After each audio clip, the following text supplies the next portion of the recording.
Bienvenidos a la comunidad cristiana La Misión, un espacio para crecer juntos en la fe. Con ustedes, Jorge Lonzi. Muy bien, estábamos en Juan 6 entonces, ¿sí? Vamos a leer todo el capítulo de Juan 6. Seguramente la primera parte la vamos a pasar medio rápido porque todos ya conocemos esta manifestación, este milagro de Jesús de alimentación de los 5.000. Lo más importante de todo el capítulo no es esto, sino el final del capítulo donde Jesús se pone firme con su mensaje, ¿no? Y ahí pasan cosas. Pero igualmente vamos a leer. Dice, yo estoy leyendo en la Nueva Biblia Viva, NBB, la versión, dice lo siguiente. Después de esto, Jesús se fue al otro lado del mar de Galilea, o de Tiberíades, dice acá, bueno, si lo consigo de otra forma.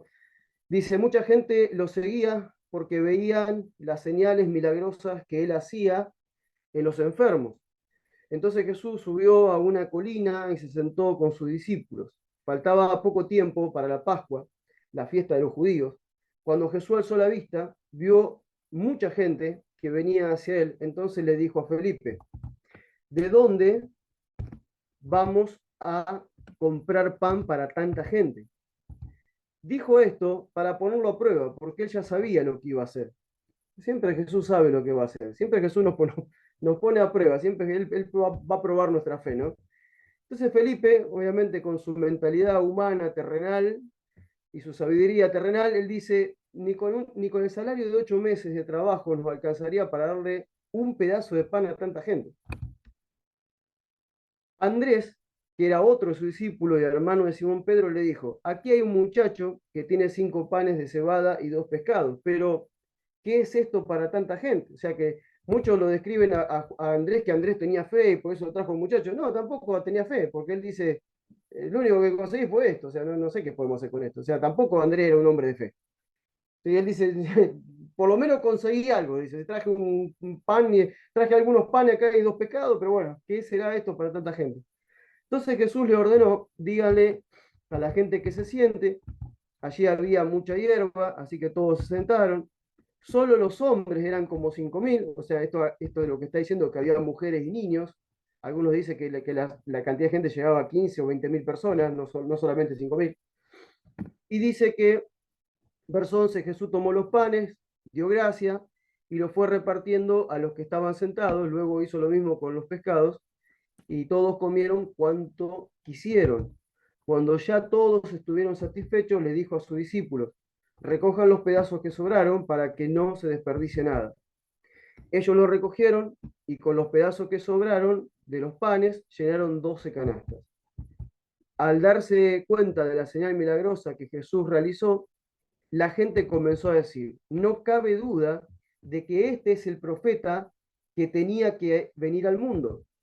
Jesús se dio cuenta de que querían llevárselo a la fuerza para hacerlo su rey, por lo que se retiró otra vez a la montaña solo. O sea, imagínense que esta gente está esperando que llegue el Mesías, ¿sí?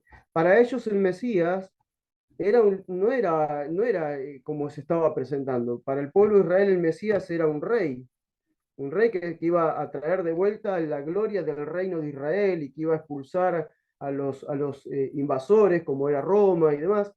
Entonces ellos al ver esto que estaba ocurriendo, ellos dicen, este tiene que ser el que habían hablado. Entonces ellos ya en su corazón habían pensado llevarlo al arrastre y ponerlo de rey. Sí, imagínense si este hombre nos multiplica los panes y los peces, bueno, cuando nos vengan a atacar, este hombre hace así y cae fuego del cielo y como Elías, ¿no? Cae fuego del cielo y destruye a todos los ejércitos. ¿Qué puede hacer este hombre sentado en el trono? O sea, ese es el pensamiento de ellos. Por eso Jesús se dio cuenta que ellos querían hacer esto y él se fue, se retiró. O sea, él se fue de ese lugar porque se dio cuenta hacia dónde estaba yendo la gente en su pensamiento. Entonces dice verso 16, al anochecer sus discípulos bajaron al lago, subieron a una barca y comenzaron a cruzar el lago rumbo a Capernaum. Ya había oscurecido y Jesús todavía no regresaba. La otro día yo les compartí a todos ustedes justamente este pasaje cuando estábamos en el centro misionero. Enfrentaban esa tormenta, pero no porque ellos quisieron, porque fue Jesús el que los impulsó a subir a la barca para que cruzaran hacia el otro lado. Si Jesús quería que ellos se fueran y él se apartó a la montaña, esquivando a la multitud, pero él fue el que los metió en ese problema, ¿no? Porque él de alguna manera siempre está probando nuestra fe. Entonces dice, verso 18, que soplaba un fuerte viento que levantó olas muy altas. Dice, los discípulos habían remado unos 5 o 6 kilómetros cuando vieron que Jesús caminaba sobre el agua. Él venía hacia la barca y ellos se asustaron. Pero él les dijo, yo soy, no tengan miedo. Entonces lo recibieron con gusto en la barca y enseguida la barca llegó a la otra orilla donde iban. O sea, aquí Juan no le da mucha cuestión espectacular al momento, lo toca así muy por arriba. El otro día cuando leímos vimos que por ahí Lucas, Marcos lo toman más profundo, dan un poco más de detalle de lo que estaba pasando. Juan lo pasa como, bueno, es una cosa más que Jesús hizo, ¿sí? O sea, no le da tanta importancia cuando lo está hablando. De hecho, cuando lleguemos al final de Juan, vamos a ver que Juan en un momento dice, si se hubieran escrito todos los milagros que Jesús hizo, no cabrían tantos libros en el mundo entero. O sea que Jesús hizo miles y miles y miles de milagros cuando tuvo esos 3 días, esos 3 años. O sea que por ahí se resaltan algunos más importantes. Pero Juan en todo su escrito no está resaltando tanto los acontecimientos milagrosos de Jesús, sino que apunta mucho a la persona de Jesús, quién realmente era. Entonces dice, al día siguiente, la gente que había quedado al otro lado del lago se dio cuenta de que los discípulos se habían ido solos en una única barca que había y que Jesús no había ido en la barca con ellos. Otras barcas de Tiberíades llegaron al lugar donde la gente había comido el pan después que el Señor diera gracia. Cuando la gente se dio cuenta de que ni Jesús ni su discípulo estaban allí, subieron a la barca y se fueron a buscarlo a Capernaum. Y acá empieza una parte interesante. ¿Sí? Esta es la parte interesante por ahí que vamos a desarrollar más esta noche, ¿no? ¿Hasta acá alguna pregunta, algún aporte, algo que quieran decir? Sí, ustedes saben que si quieren me levantan la mano y pueden participar. ¿Bien? ¿Sigo? ¿Todo bien? Bueno. Dice, cuando lo encontraron al otro lado del lago, le preguntaron, maestro, ¿cuándo llegaste acá? En realidad eso no le importaba cuando llegó, en realidad no le importaba.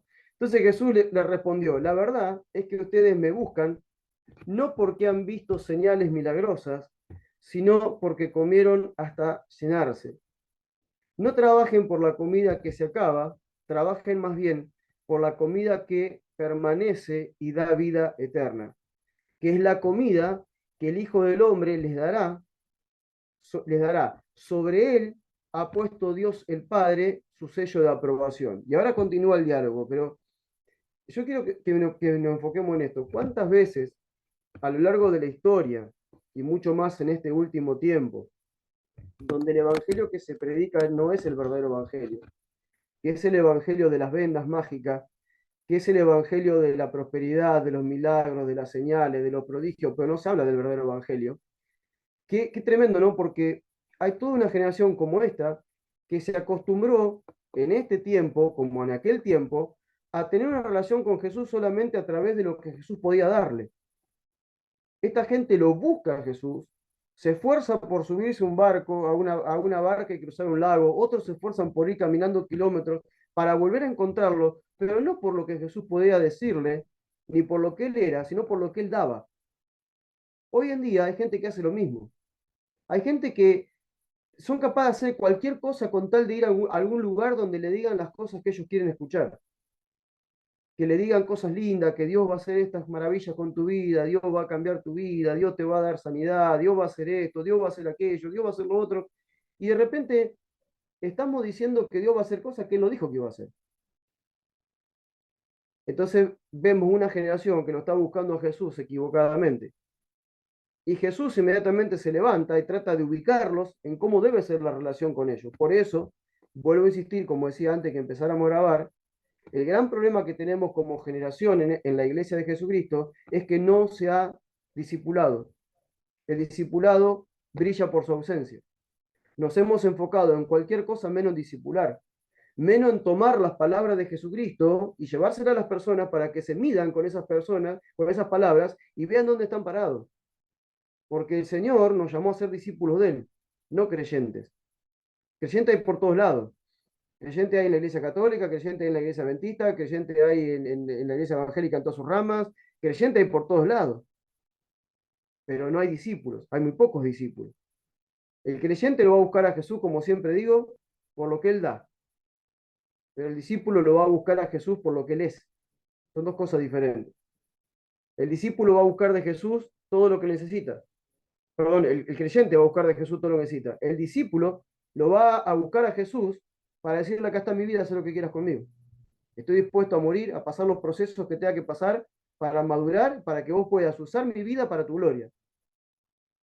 Es muy diferente la relación que tiene un creyente a la que tiene un discípulo como Jesús. Pero obviamente todo parte de un deseo, de por qué lo busco, para qué yo lo busco. Ayer estaba hablando con un hermano y le decía, bueno, pero me contaba las dificultades que está teniendo con su crecimiento espiritual, y yo le decía, como le digo siempre a todos con los que hablo, mi pregunta es, ¿vos realmente conocés a Jesús? ¿Conocés a Cristo realmente? Porque cuando uno tiene revelación de Cristo, toda su vida es transformada, todo cambia. Mis objetivos en la vida cambian, la forma de ver la vida cambia. Por eso que va a estar espectacular que podamos ver madurez espiritual. Porque el punto de partida para alcanzar madurez es el principio de atención. Presto atención a lo que él dijo. Y como presto atención a lo que él dijo, viene la revelación de quién es él. Y cuando viene la revelación de quién es él, yo puedo saber quién soy yo y qué es lo que Dios quiere conmigo. Por eso le pido que no se pierdan lo que vamos a ver dentro de un poquito. Pero acá vemos de vuelta, esta es una constante a lo largo de toda la historia. La gente acercándose a Dios para ver qué Dios le da, no qué Dios exige, quién es realmente Dios. Entonces dice que él los reprende de alguna manera y le dice, ustedes me están buscando porque yo hice obras milagrosas con ustedes. No me están buscando por otra cosa. Ustedes me están buscando por eso, pero yo quiero decirles que no deben trabajar o no deben buscarme por la comida, ¿sí?, que nos sacia. Tienen que buscarme por la comida que realmente permanece para siempre y da vida. Y él ahora empieza a decirle cuál es esa comida. Y dice, esa comida se la da el Hijo del Hombre, yo se la voy a dar esa comida. Ahora, fíjense que ellos inmediatamente pueden decir, bueno, entonces nos va a seguir dando pan y peces. Porque si dice que el Hijo del Hombre le va a dar comida y no tengo que trabajar para recibir la comida, entonces está bárbaro, Jesús, lo que nos estás diciendo, está buenísimo. Entonces quiere decir que yo no tengo que ir a trabajar, no tengo que hacer nada porque vos me vas a seguir dando comida, me vas a seguir dando los panes y los peces siempre y cuando estemos con vos reunidos en un monte. Esa es la mentalidad que ellos están teniendo. Y Jesús le está por cambiar rotundamente el mensaje. Y él le dice, y entonces le preguntaron, dice, ¿qué tenemos que hacer para llevar a cabo las obras que Dios exige? Y esto es tremenda la pregunta que hace. Nosotros la podemos leer así nomás por arriba y decir, bueno, ya está. Pero fíjense lo que Jesús le responde. Jesús le dice, la obra que Dios exige es que crean en a quien Él envió. Cuando ellos le preguntan, cuando ellos le están preguntando a Jesús, ¿qué tenemos que hacer para llevar a cabo las obras que Dios exige? Ellos están pensando en la ley. Están pensando en la ley de Moisés. Y para ellos era muy complicado comprender toda la ley. Pues la ley era grandísima. Era muy complejo para ellos. Es más, se habían generado tantas tradiciones. Por ejemplo, el sábado, que el día de reposo, no tenés que hacer nada. Entonces decía, bueno, ¿qué pasa si un burro se cae al pozo? ¿Lo sacamos o no lo sacamos? Porque es día de reposo. Pero si lo dejamos ir, el burro se muere y el burro lo necesito para trabajar la tierra. Entonces, ¿qué hacemos? Bueno, sobre la ley que decía que no se podía hacer cosas, bueno, vamos a hacer un paréntesis. Si el burro se cae al pozo un día sábado, lo pueden sacar. Listo. Entonces ahí se arma una tradición sobre una ley. Entonces ellos se enredaron tanto entre la ley, las tradiciones y las cosas que le agregaron a la ley, que ya estaban tan confundidos que no tenían ni idea qué es lo que tenían que hacer para que Dios se agrade de ellos. Estaban tan perdidos. Entonces dice, bueno, por lo menos esta pregunta que ellos le están haciendo a Jesús es decirme por lo menos 5, 6, 7, 10 leyes que yo tenga que tener más o menos clara en mi vida para poder obedecerle a Dios. ¿Cuáles son las obras que yo tengo que hacer? Y Jesús le resume todo en una sola. Le dice, la obra que Dios le exige a ustedes es que crean en mí. Que crean que Dios me envió a mí. Porque en mí se cumple toda la ley, en mí se cumplen los profetas, en mí se cumple todo lo que Dios pide, se cumple en mí. Ustedes, si quieren realmente hacer las obras que Dios quiere, o sea, si ustedes quieren saber qué es lo que Dios exige, lo que Dios exige de ahora en más para toda la humanidad es que crean en mí. En mí tienen que creer. Entonces dice que ellos insistieron, no les quedó claro todavía. Y mira lo que le dice. Ellos insistieron, ¿qué señal milagrosa harás para que al verla te creamos? ¿Qué puedes hacer? Nuestros antepasados comieron el maná en el desierto, como dice la escritura. Les dio de comer el pan del cielo. Ahora, yo os pregunto algo. ¿Esta gente no acaba de ver la multiplicación de los panes y de los peces? Esta gente no eran 5.000 hombres, eran como 20.000 personas con mujeres y niños, y vieron que Jesús agarró 5 panes y 2 peces, lo multiplicó, todos comieron hasta saciarse, pudieron repetir las veces que quisieron, e incluso sobraron 12 canastas llenas de pan. Y esta gente le dice a Jesús, ¿qué milagro puede hacer? ¿Qué señal milagrosa vos podés hacer para que creamos? ¿Qué no le alcanzó con lo que vieron recién? Lo que pasa es que el religioso, el que lo sigue a Jesús por su beneficio propio, nunca le va a alcanzar las señales de Jesús. Siempre va a estar una más. Está bien, gracias por la anterior, la que pasó, pero necesito una más. Ahora ayúdame en esto, y después ayúdame en aquello, y después haceme esto otro, y después haceme el otro, porque yo, mira, si no tengo señales, no creo. Necesito señales para creer. Ahora, fíjense qué loco, porque esta gente dice, ¿qué señal milagrosa hará para que nosotros te creamos? Pero fíjense que la señal que ellos le están pidiendo es las señales que Dios mostró allá atrás, con Moisés, por ejemplo. A ver, a Moisés Dios largó todas las plagas sobre Egipto. ¿Vos tenés alguna de esas para largar acá? A Moisés Dios, a Israel le abrió el mar en dos, para que pasara y pasara en seco. ¿Vos tenés algo así para hacer acá? Pues nosotros tuvimos que tomar el barquito, ¿viste? Para cruzar el lago. No se nos abrió el lago. ¿Lo puede abrir para que nosotros veamos a ver si vos sos Dios? Y le tiran una, ¿viste? Como la mínima. Bueno, por lo menos nuestros antepasados veían que caía maná del cielo, que caía pan del cielo. Y ellos comían de eso. A ver, ¿qué señal vos tenés para demostrarnos que realmente Dios te mandó? Entonces Jesús le dice, les aseguro que no fue Moisés el que les dio a ustedes el pan del cielo. Dice, mi Padre es el que da el verdadero pan del cielo. El pan que da Dios es el que baja del cielo y da vida al mundo. Sigue avanzando Jesús y le dice, ustedes están creyendo que fue Moisés el que le dio el pan. Pero no fue Moisés el que le dio el pan se lo dio mi Padre. Y ese pan que le dio mi Padre era sombra y figura de lo que había a venir, porque ahora el verdadero pan ya descendió del cielo, soy yo. Él le va avanzando, ellos le dijeron, Señor, danos de comer siempre ese pan. Entonces Jesús ahora dice, yo soy el pan de vida. Y acá se le empieza a llenar la cabeza de preguntas a esta gente.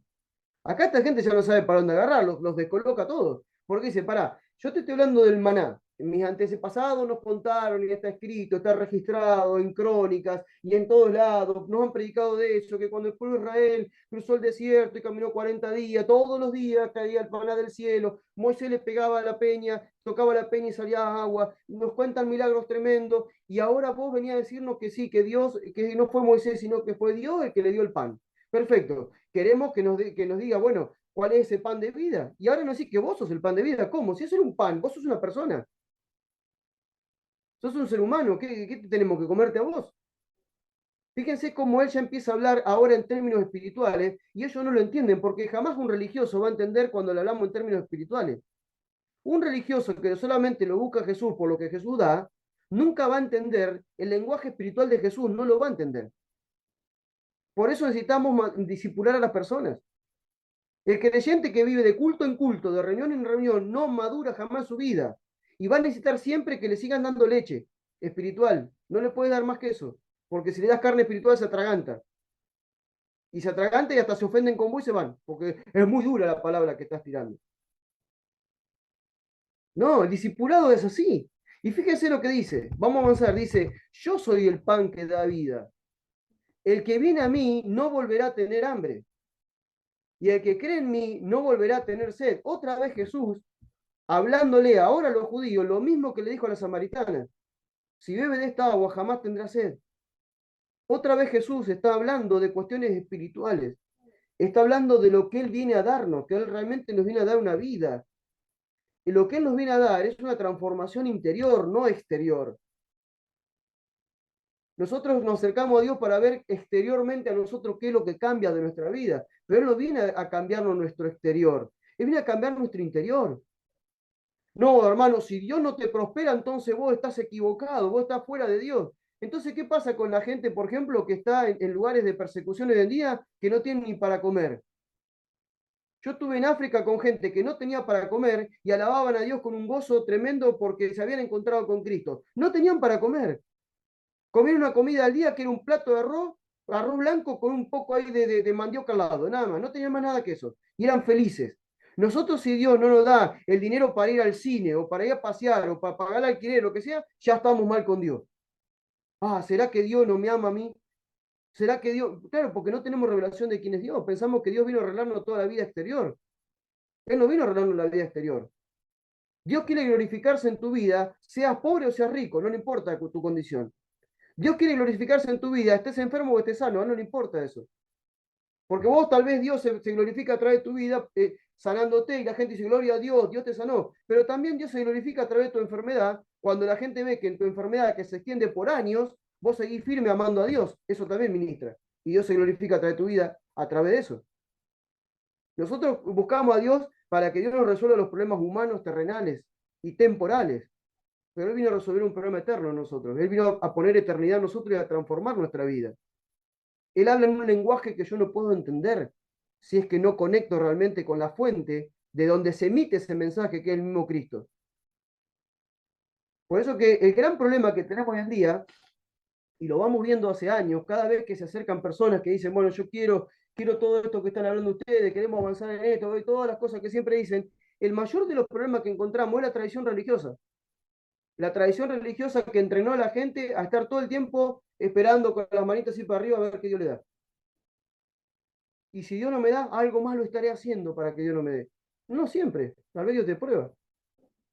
Entonces acá Jesús le dice, yo soy el pan de vida. El que viene a mí no volverá a tener hambre y el que cree en mí no volverá a tener sed. Pero como ya les dije, aunque ustedes me han visto, no creen en mí. Acaban de ver que les multipliqué los panes y los peces y aún no creen en mí. Y antes de eso vieron que sané enfermo y no creen en mí. Dice, yo he venido del cielo a cumplir la voluntad del que me envió, no la mía. Ah, perdón, me salté un versículo. El verso 13 dice, el verso 37 dice, todos los que el Padre me da vendrán a mí, y el que viene a mí no lo rechazo. O sea, la otra versión dice, no lo echo fuera.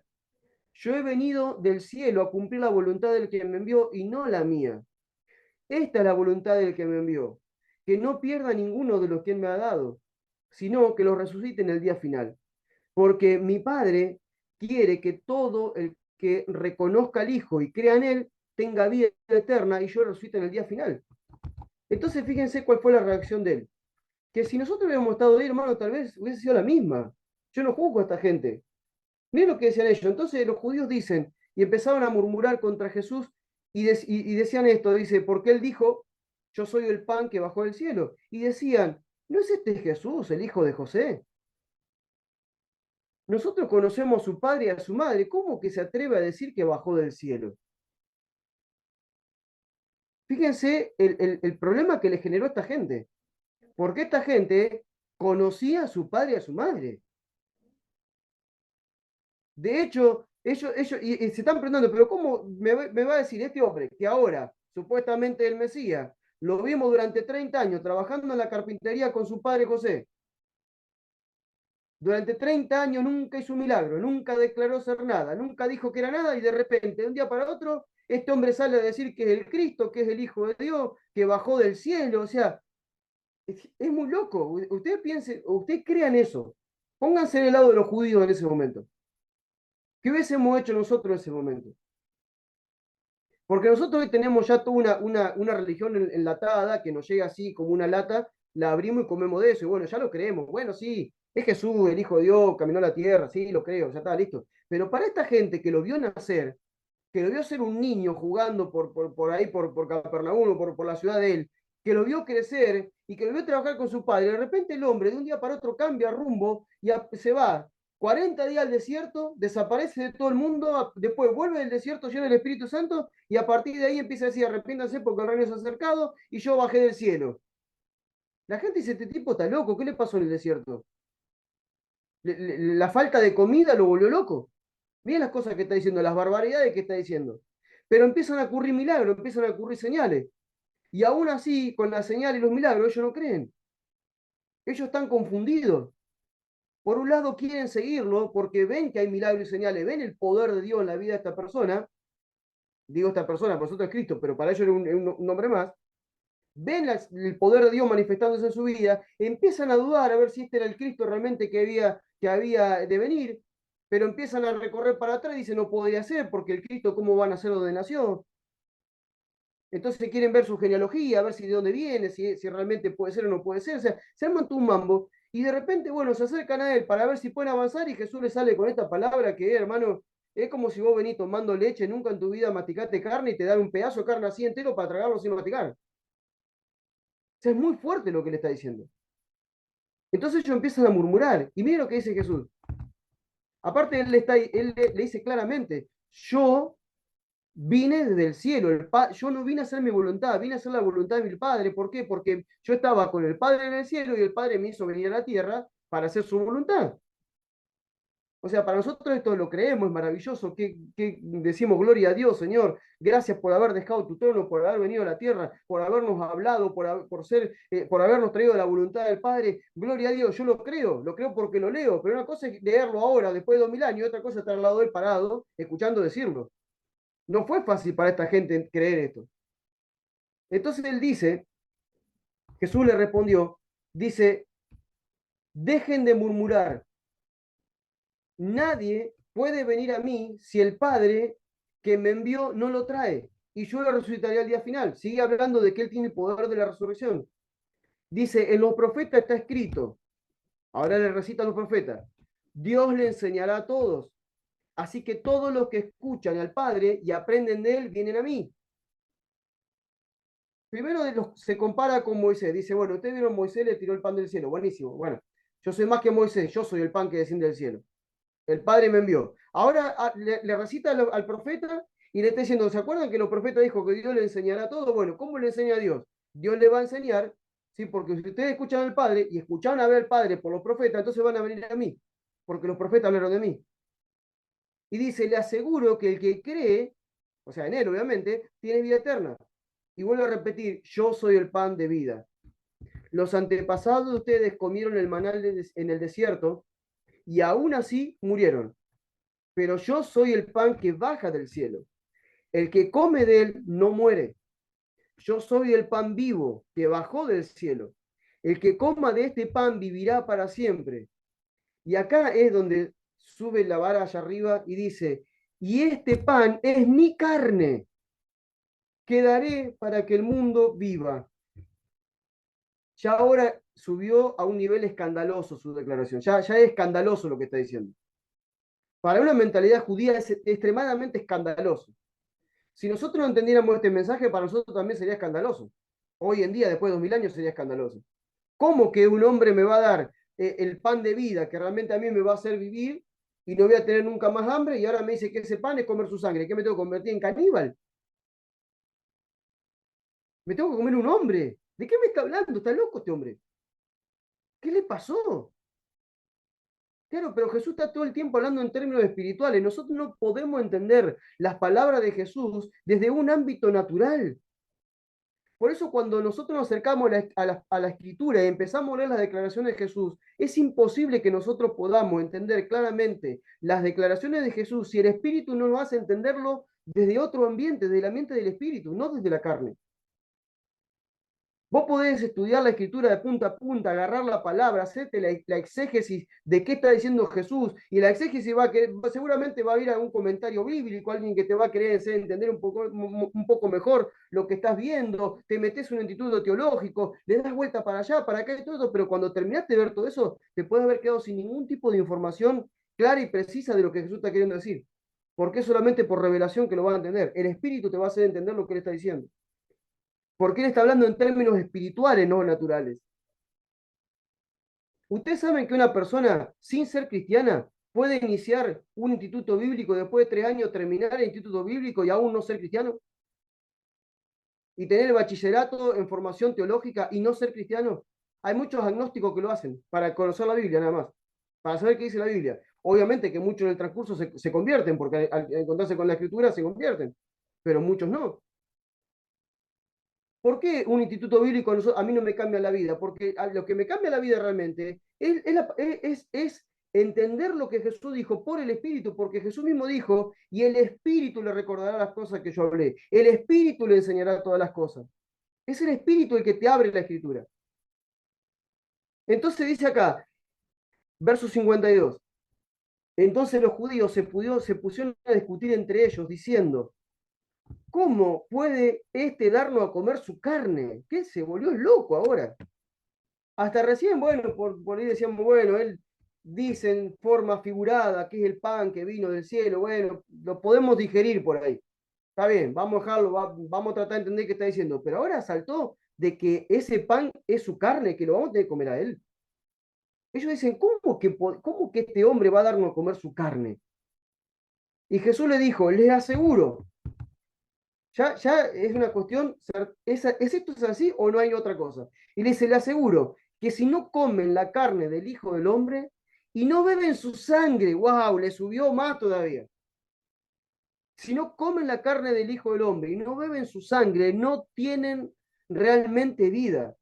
El que come mi carne y bebe mi sangre tiene vida eterna, y yo lo resucitaré al día final, porque mi carne es comida verdadera y mi sangre es bebida verdadera. El que come mi carne y bebe mi sangre vive unido a mí y yo vivo unido a él. Yo vivo por el Padre viviente que me envió. Por eso, el que come de mí vivirá por mí. Yo soy el pan que bajó del cielo. Los antepasados de ustedes comieron maná, sin embargo murieron. Pero el que come de este pan vivirá para siempre. Jesús enseñó todo esto esto en la sinagoga de Capernaum. O sea, en la sinagoga lo enseñó. Esto es muy fuerte. Decirle a un judío que tiene que comer la carne de un hombre y beber su sangre, inmediatamente ellos conectan con culturas de esa época, culturas totalmente satanistas, que hacían esto. De hecho, hoy hay gente que lo hace. Ustedes saben, bueno, por ejemplo, los que no sé si conocen un poco la historia de Uganda, pero antes de estar este presidente que está ahora, el presidente anterior tenía un nivel tan alto de satanismo que cuando un opositor o alguien se oponía a él, lo mandaba a buscar, lo mataba, se lo comía y le tomaba la sangre de esa persona. Y eso le daba más poder espiritual todavía para seguir gobernando a un país. O sea, no estoy hablando de los tiempos de Jesús, estoy hablando de tiempo ahora también. Entonces, fíjense que cuando Jesús dice esto, ellos inmediatamente es una herejía lo que está diciendo. Es una ofensa total. Yo no sé cómo no lo mataron a Jesús ahí en ese momento. ¿Cómo no lo agarraron ahí mismo y lo mataron? Porque no era el tiempo nomás. Pero ya esto que estaba diciendo Jesús era digno de muerte. Él los está tremendamente ofendiendo con lo que ellos están diciendo. Claro, desde una mentalidad humana, desde una mentalidad tradicional religiosa es una ofensa. Pero si yo lo veo desde el espíritu, esto es una gloria lo que le está diciendo. Porque lo que él está conectando en ese momento es con su sacrificio en la cruz. Él está hablando de la obra la obra de salvación que él iba a hacer en la cruz. Él está anticipando lo que le va a venir. Obviamente le está hablando en figuras. No le está expresando realmente lo que va a pasar. Pero lo que le está diciendo, comer su carne y beber su sangre, tiene que ver con lo que iba a pasar en la cruz. Incluso tiene que ver con nosotros cuando celebramos la cena del Señor. El simbolismo que hay en el pan, el simbolismo que hay en la... No, ¿acaso nosotros no comemos el pan? ¿No lo comemos a Cristo cada vez que celebramos la cena? Sí que lo comemos, porque es algo simbólico. Estoy comiendo la carne de Cristo. Cuando yo como el pan, estoy comiendo la carne de Cristo, la carne que fue despedazada por causa de mi pecado. Todos nosotros merecíamos lo que Él recibió, no Él. Entonces Él está diciendo que el que come mi carne y bebe mi sangre, o sea, Él está diciendo, el que realmente cree en mi sacrificio, entonces tendrá vida. Ustedes creen que tienen vida en la ley de Moisés, pero la ley de Moisés no los salva. La ley de Moisés no los logra perfeccionar. La ley de Moisés es imperfecta porque yo soy lo perfecto. Eso es lo que está diciendo. Obvio que no lo está declarando abiertamente porque no es el momento, pero lo está diciendo de una manera tan agresiva para ellos. Pero nosotros hoy sí entendemos lo que está diciendo. Porque lo que está diciendo Jesús ahí en ese momento, para nosotros es claro. Él está hablando de la obra salvadora que Él va a hacer en la cruz. Él está diciendo que si yo creo que su cuerpo fue molido por mí, representa comer su carne. Y que si yo creo que su sangre fue derramada para perdonar mi pecado, entonces yo estoy viviendo su sangre.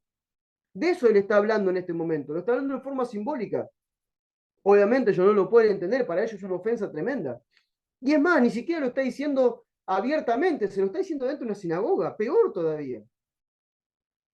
Es peor. Salvando la distancia, hermano, salvando la distancia. Como el otro día le decía, a mí ya nadie me invita a predicar, antes me invitaban de otro lado, ahora ya no me invita a nadie. Ya no me invita a nadie, ya el que me invita sufre cuando me invita a predicar a algún lado. Porque la gente cuando yo voy a predicar a un lado se ofende. Dice, oh, el Señor te mandó para dar una palabra de exhortación. No, te prediqué el Evangelio nada más. Lo que hice fue predicarte el Evangelio. Lo que hice fue conectarte con Jesús y con lo que Él pide. ¿Eso te ofende? ¿Eso es palabra dura? Eso es lo que se debería escuchar en todos los púlpitos todos los domingos. Entonces, claro, ya no me invitan más porque no tengo una palabra que te va a generar fe para enfrentar la semana con mejores pilas y con mejor energía. No me va a escuchar eso. Es más, hay veces que me he esforzado en querer predicar una palabra de fe para levantar el ánimo de la gente y termino siempre exhortando. Termino siempre diciendo el Evangelio de Jesucristo. Y a veces me bajo así y dije, tuve duro, ¿no? Y yo no quiero, pero me sale. Sebastián se ríe porque me ha acompañado muchas veces y me ha escuchado predicar. Que yo digo, bueno, voy a tener una palabra de fe, de aliento, y de repente, una palabra que parece que los hermanos salen cascoteados por todos lados, sangrando por acá, al palo por arriba. O sea, y yo no quise soltar esa palabra, pero el Espíritu es el que te guía a predicarle a la iglesia, a una iglesia niña, a una iglesia inmadura, a una iglesia llena de manias, a una iglesia que parece el Chavo del Ocho, que anda enojando así, pataleando ahí, o Kiko, llorando contra. O sea, una iglesia que no madura, que se queja todo el tiempo y que no se hace cargo de lo que se tiene que hacer cargo porque no se le reveló Cristo todavía. La importancia de que se nos revele Cristo para dejar de ya de ser, como dice Efesios 4, niños fluctuantes llevados por todo viento de doctrina para un lado y para otro. Hoy estamos llenos de vientos de doctrina, huracanes de doctrinas hoy en día. Dios quiere empoderar tu vida, Dios quiere darte dinero, Dios quiere sanarte, Dios quiere hacer esto, Dios quiere. No, lo que Dios quiere es reventarte una vez por todas en la cruz y que arranques una nueva vida con Él. Dios no quiere un poquito de tu vida y después Él darte todo lo que Él tiene para vos. No, Dios te quiere completo, muerto en la cruz, crucificado juntamente con Él, enterrado juntamente con Él y resucitando una nueva vida para andar en novedad de vida. Y todas las bendiciones que Dios tiene para tu vida están en un solo lugar, en Cristo, dice Efesios. En un solo lugar. Están en Cristo en lugares espirituales. Entonces, cuando yo obedezco y decido morir a mi vida y decido madurar, las bendiciones de Dios caen sobre mi vida sin que ore. Solamente por obediencia van cayendo. Conecta inmediatamente con lo que decía Deuteronomio. El que escucha estas palabras y las pone por obra, estas bendiciones le alcanzarán. Y tira ahí, una hojita y media, según la Biblia. Ahora, el que no escucha estas palabras para ponerlas por práctica, todas estas maldiciones le alcanzarán. 3 hojas más o menos. Y dicen, ay, qué mal que estoy, hermano, pastor, estoy mal, pastor. El diablo me sigue, pastor. ¿No sabe la que me hizo el diablo esta semana? No es el diablo, es la desobediencia. Obedece a Cristo y vas a ser bendecido. Ore por mí para que el diablo, no voy a orar para que vos te mueras de una vez por todas. Para que te entregues por completo a Cristo. Porque mientras sigas viviendo así, hermano, no hay futuro con vos. Yo no puedo hacer nada con alguien que todavía está vivo. Dios quiere que estemos muertos en su mano para darnos esa vida que Él tiene preparada para nosotros. Porque lo que Él tiene preparado para nosotros no es la vida que yo quiero, es la vida que Él ya tiene preparada. Porque eso lo dice Gálatas. Gálatas capítulo 2, si no me equivoco, en verso 20. Si no, no, después me fijo, después tiene el versículo. Yo por los versículos soy medio, pero dice Pablo, que somos hechos nuevas criaturas en Cristo Jesús para que andemos en la obra que Él preparó de antemano. Entonces nunca vemos cristianos andando en las obras que Dios preparó de antemano, porque nunca son nuevas criaturas en Cristo. Quieren a Cristo, pero quieren seguir viviendo como vivieron siempre. Jamás vas a poder vivir todas las bendiciones que Dios tiene para tu vida, ni el plan que Dios tiene para tu vida, ni las obras que Él preparó para vos de antemano, si no decidís morir en la cruz. Porque Jesús acá lo que está conectando a estos religiosos de su época es, ustedes no pueden tener una nueva vida, ustedes no pueden tener eternidad, no se pueden resucitar en el día final, no lo van a poder hacer si no comen mi carne y beben mi sangre.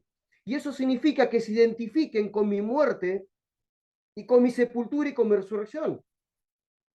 Es hay una hermana, es preciosa esa hermana, me empezó a seguir de una vez que dimos la enseñanza, la misión, era señora grande ya, está, no sé en qué, en Panamá, no sé dónde está, y ella por su cuenta, a mí no le pido nada, yo me dice, me da algún material para ser pastor, y yo te le pasé todo lo que es el material como es del apoyo para la evangelización. Vieron todos que ustedes lo tienen, que al final de cada clase hay algo para responder, hay preguntas para responder. Yo a esta mujer no le pedí nada. Mi celular, en mi WhatsApp, empiezan a llegar hojitas escritas a mano, porque ella es tan grande que no sabe manejar la tecnología, respondiéndome las preguntas de todas esas enseñanzas. No le pedí nada, pero ella quiere aprender. Tiene cerca de 75, 80 años, yo no sé cuánto tiene, y quiere seguir aprendiendo. ¿Y saben lo que me dijo? Dice, pastor, es la primera vez que yo veo el tema del bautismo como usted lo enseña ahí. Nunca lo había visto así. Yo pensé que era agua y nada más. Pero ahora me di cuenta que el verdadero bautismo pasa en el corazón. Que incluso si alguien no se bautiza en agua, no pasa nada. Mientras se ha bautizado en el corazón. Y el bautismo en el corazón tiene que ver con esto que estoy diciendo. El bautismo en el corazón, como dice Pablo, es identificarme con la muerte de Jesucristo para morir yo, identificarme con la sepultura de Cristo para enterrar al viejo hombre una vez por todas, e identificarme con la resurrección de Cristo para dar nueva vida. O sea, tengo una nueva vida en Cristo y es para dar con Él, en obediencia. Me dé o no me dé, me sane o no me sane, me prospere o no me prospere, no me importa. Vivo en obediencia. Entonces, esto que está diciendo Jesús acá es un misterio. ¿Saben cuánta gente que está en los templos evangélicos por años, no por ahora, por años, cuando lee esto no tiene ni idea de lo que está leyendo? No tienen ni idea de lo que están leyendo, lo pasan rápido porque no lo entienden. Prefieren ir a la parte donde Jesús le da de comer, donde Jesús hace milagros, a esa parte le encanta, la publican en Facebook, hacen cartelito y lo pegan en la ladera, eso le encanta. Pero esta parte no la entienden. Yo no los culpo, será que nadie les enseñó. Pero esta parte es la más importante. Miren lo que dice después. Dice, al escucharlo, muchos de sus discípulos dijeron, esto que tú enseñas es muy difícil de aceptar. ¿Quién puede estar de acuerdo con esto? Jesús comprendió que los discípulos estaban murmurando por lo que habían dicho y preguntó, ahora esperen, voy de ahí. ¿No estás diciendo que los creyentes que justamente comieron, los que se fueron cambiando a buscarlo, no estás hablando de discípulos? O sea, aparte de los 12 apóstoles que él tenía discípulos alrededor. Recuerden que en un momento manda 70. O sea, había todo un grupo de gente lo acompañaba todo el tiempo y ya eran discípulos. Si estamos hablando de discípulos, estamos hablando de alguien que está madurando. Ahora, esta gente que era discípulo, que por lo menos ya había dejado de ser un creyente, ahora ya es discípulo, aún así para ellos es palabra dura la que está diciendo. Miren, en nuestro recorrer de cristianos que llevamos ya pastoreando cerca de 18 años, no se imagina la cantidad de gente que pegó la vuelta y nos dejó de seguir porque hemos soltado palabra dura. Además, muchos de ustedes me han dicho, pastor, ¿no es medio duro decirle eso a una persona que no cree en Cristo? ¿Y qué le va a decir? Yo cuando alguien no cree en Cristo tengo que predicar el Evangelio. El Evangelio es decir, mira, disculpame, estás muerto. Estás muerto espiritualmente hablando. Si vos no reconoces a Jesús crucificado en la cruz por causa tuya y te arrepentís de tu pecado, no hay nueva vida. Ay, pastor, ¿le parece que le podemos hablar a la gente así? ¿Y qué otra forma tenemos para hablarle? A ver.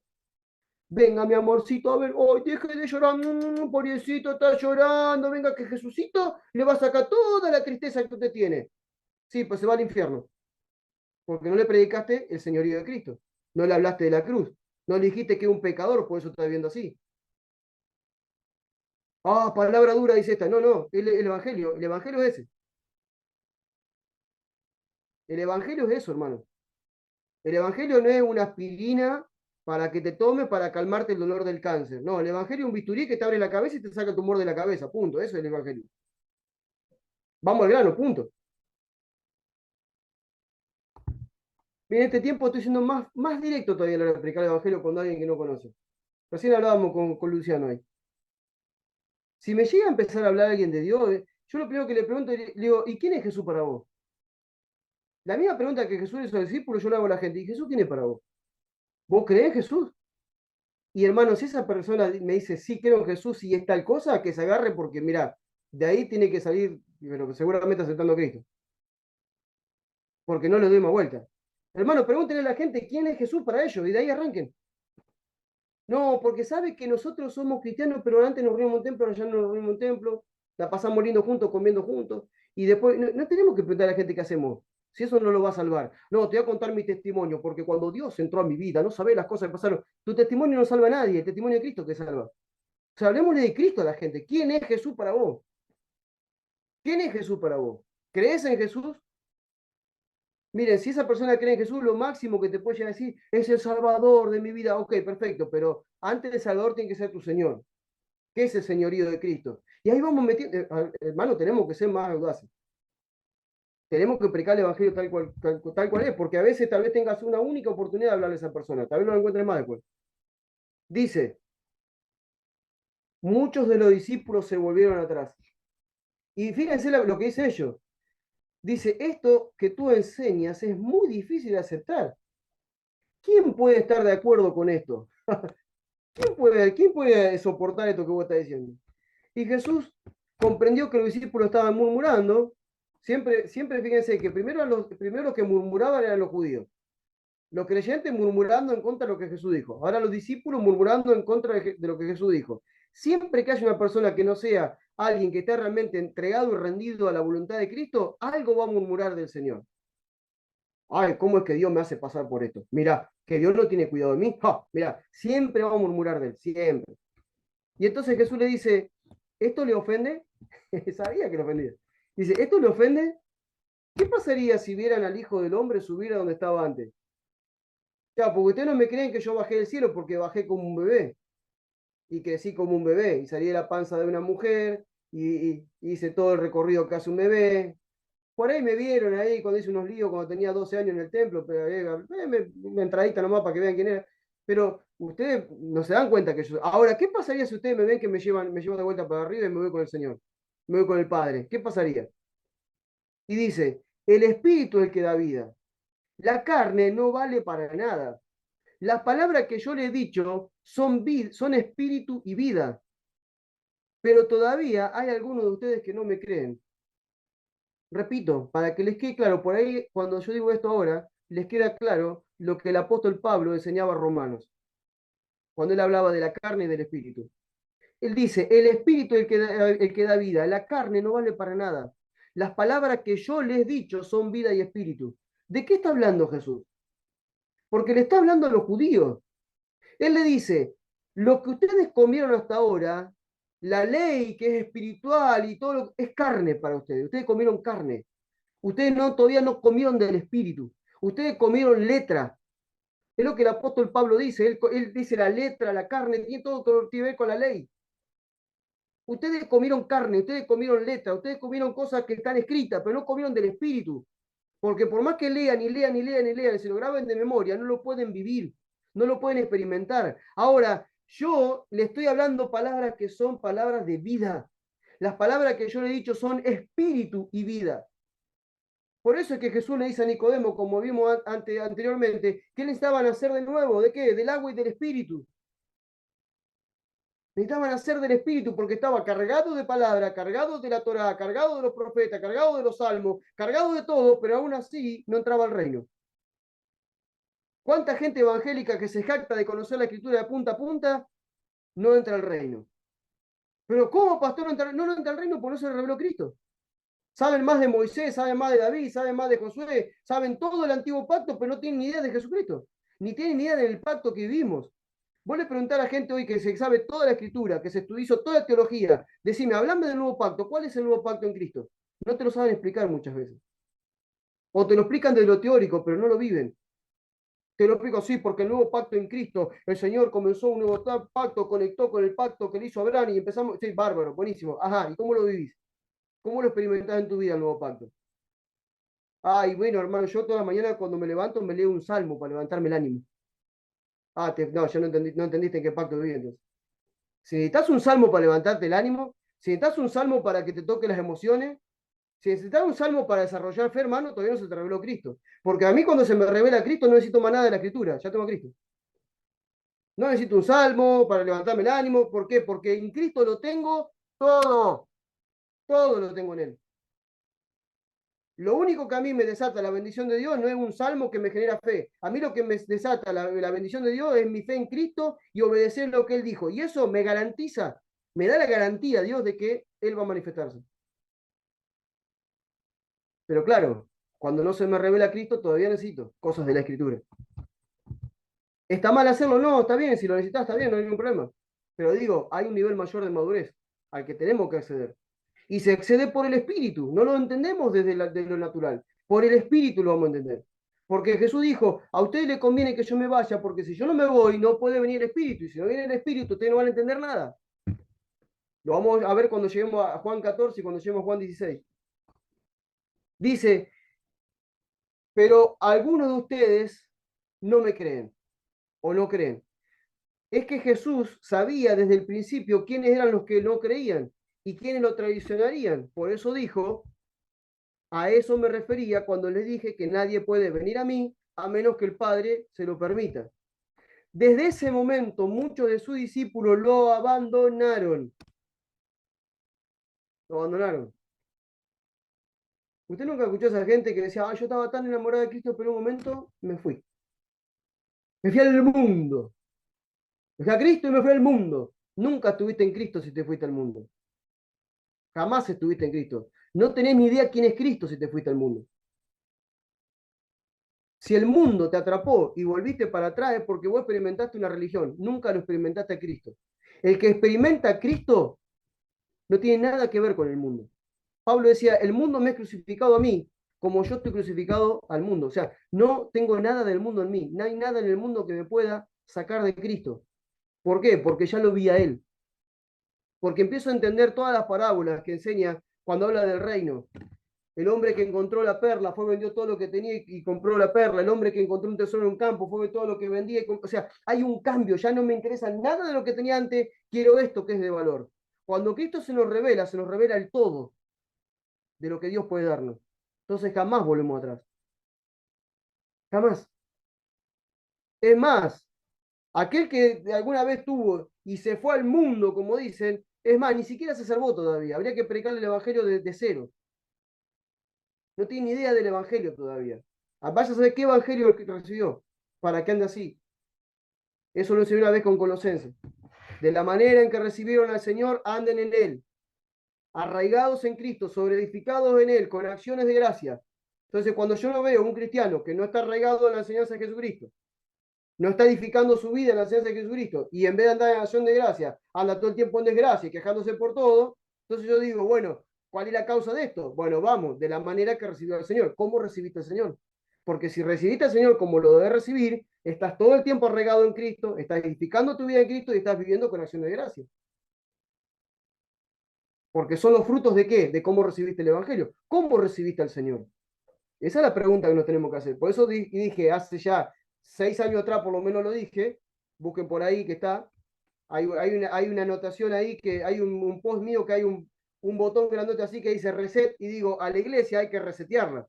Hay que evangelizar la iglesia. Vamos a evangelizar el mundo. No, hermano, esperen. Vamos a evangelizar la iglesia primero. Empecemos a evangelizar la iglesia. Vamos a arrancar por ahí. Después vamos al mundo. Porque la mayoría de la iglesia fue mal evangelizada. Y si fue evangelizada en los últimos 20 años, no está evangelizada entonces. Directamente no está evangelizada. Evangelizar es lo que hacían los antepasados nuestros en el año 60, año 70. Eso sí te predicaban el verdadero evangelio. Pero cuando del año 80 para acá empezó a ocurrir lo apostólico, lo profético, lo evangelístico, un montón de cosas, se desvirtuó todo y ya es cualquier cosa lo que se predica. Entonces, reevangelicemos la iglesia, primero. Después vamos evangelizando de afuera. Miren lo que dice. Desde ese momento, muchos de sus discípulos lo abandonaron. Lo dejaron. Hermano, estos discípulos no solamente vieron los milagros y las señales y los prodigios que vieron todos los demás. Ellos compartían tiempo con Jesús. Dormían con Jesús. Viajaban con Jesús. Ellos tenían acceso a cuando Jesús explicaba las parábolas que los otros no tenían acceso. Esta gente creció muchísimo en el conocimiento de Jesús. Pasaban tiempo con él, Jesús le explicaba la parábola, viajaban con ellos, veían cosas que otros no veían, y aún así, cuando Jesús dijo lo que dijo, lo abandonaron. Lo abandonaron. Y dice, Jesús se da vuelta, mira a los dos y le dice, ¿también ustedes quieren irse? Este es el verdadero Jesús. Ay, no, Jesús, pastor, Jesús no predicaría así como está predicando usted. No, no sería así. Ah, ¿no? No, te agarré y te miré a decir, ¿te ofendió? ¿Te querés con ellos? Este es Jesús. Dice, ¿también quiere irse ustedes? Simón Pedro le contestó, Señor, ¿a quién iríamos? Tú tienes palabras de vida eterna y nosotros hemos creído y sabemos que eres el Santo de Dios. Sabemos que vienes de Dios, dice otra versión. Y Jesús le respondió, yo los escogí a ustedes 12, pero uno de ustedes es un diablo. Hablaba de Judas, hijo de Simón Iscariote, uno de los 12 que lo iba a traicionar. Voy a parar acá. Hoy vamos a llegar hasta acá. El capítulo 7 lo vamos a la semana que viene. Ahora, qué tremendo. Porque Jesús no solamente los espanta todo con el verdadero mensaje que él traía, que era el mensaje de la cruz, porque este es el mensaje de la cruz. No hay vida eterna, no hay salvación, no hay una resurrección en el tiempo final si vos no comés mi sangre y comés mi carne y bebés mi sangre. ¿Y qué significa eso, Señor? Que creas en mi obra de la cruz, que creas que yo tomé tu lugar. No hay forma que no sientas arrepentimiento por haberme clavado en la cruz. El Padre me clavó en la cruz por causa tuya, por causa mía el Jesús fue crucificado. Nos tenemos que hacer cargo de eso. Una cosa es que alguien, el otro día le decía a alguien, me cuesta dejar ciertas cosas y el pecado. Bueno, hermano, pero pasa porque nunca entendiste lo que pasó en la cruz. Nunca se te reveló Cristo. Porque si entendés lo que pasó en la cruz, en vos no va a haber un remordimiento y te vas a sentir mal por lo que está haciendo y después lo vas a volver a hacer. Lo que va a haber en vos es un arrepentimiento. O sea, no puedo hacer más esto que estoy haciendo. ¿Por qué? Porque ofende a Dios. Porque se me acaba de revelar Dios. Que mi vida está para darle gloria, no para ofenderlo. Entonces yo decido todos los días si le doy gloria o lo ofendo. Entonces cuando yo veo la obra de la cruz, inmediatamente yo voy a querer darle gloria, no ofenderlo. Porque tomó mi lugar. Vivo para Él, no vivo para mí. No vivo para mi placer, no vivo para mi deseo, no vivo para mi sueño, para mi proyecto personal, vivo para Él, para lo que Él quiera. Entonces, a partir de esa instancia, a partir de ese conocimiento, de esa revelación, yo tengo que entender que todos vamos a ser tentados, porque nadie es tentado por parte del Padre, es tentado por parte de Satanás, pero ¿dónde nos va a tentar? En las concupiscencias del corazón. ¿Y qué ocurre después? Una vez que soy seducido y atraído, ¿qué hago? Pisé el palito, cometí el pecado, ¿y qué viene después de eso? Muerte. Entonces, yo ya sé cómo funciona. Yo sé cómo funciona Satanás para sacarme de la carrera. De hecho, cuando veamos todo lo que es madurez espiritual, vamos a ver cuánta gente que son pastores, líderes y demás quedan fuera de carrera por causa del pecado. Porque fueron seducidos y atraídos y no dijeron no, siguieron avanzando. Y cuando cometió el pecado entró la muerte, punto. Y hay veces que hay vuelta y hay veces que ya no hay vuelta. Por eso que es muy serio lo que Jesús está diciendo acá. Porque ojo, que estos que después se volvieron, no dice la escritura que después regresaron con él, no volvieron más. Cuidado con renunciar al verdadero mensaje de la cruz, porque va a haber un momento que ya no vamos a tener oportunidad de volver, como lo decía Hebreo, que hace un tiempo lo leímos también. Que muchos, después que gustaron lo espiritual y que esto y aquello otro, dice que después ya pecaron deliberadamente y después ya no hubo oportunidad para arrepentimiento. Hermano, el Evangelio es algo serio. No es algo más en mi vida, es mi vida. Si nosotros agarramos un musulmán, es su vida, punto. Viven por lo que es el Corán, se termina la historia. Obviamente que hay extremistas que son unos locos que andan metiendo bombas, pero el verdadero musulmán es un hombre pacífico y vive el Corán, como dice. Lo único que no vivimos, lo que leemos somos nosotros. Bueno, será porque no se nos reveló Cristo. Entonces, la cruz es el principio de todo lo que Dios quiere para nosotros. Yo tengo que vivir una vida de cruz. Y acá Jesús está hablando de esa vida de cruz y vemos cómo son poquitos los que aceptan la vida de cruz y unos tantos se vuelven atrás. La multitud se volvió atrás. Los religiosos se volvieron atrás. Incluso los discípulos, algunos discípulos se volvieron atrás.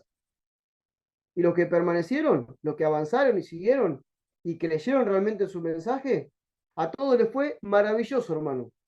Todos fueron mártires, menos uno, todos fueron mártires, todos murieron. Todos murieron. Yo no digo que vos vayas a morir por la fe. Si Dios lo pide, bueno, será. Pero sí que tenemos que vivir una vida de cruz. Una vida rendida a lo que Él quiera, a lo que Él desee y lo que Él necesite de nosotros. Amén.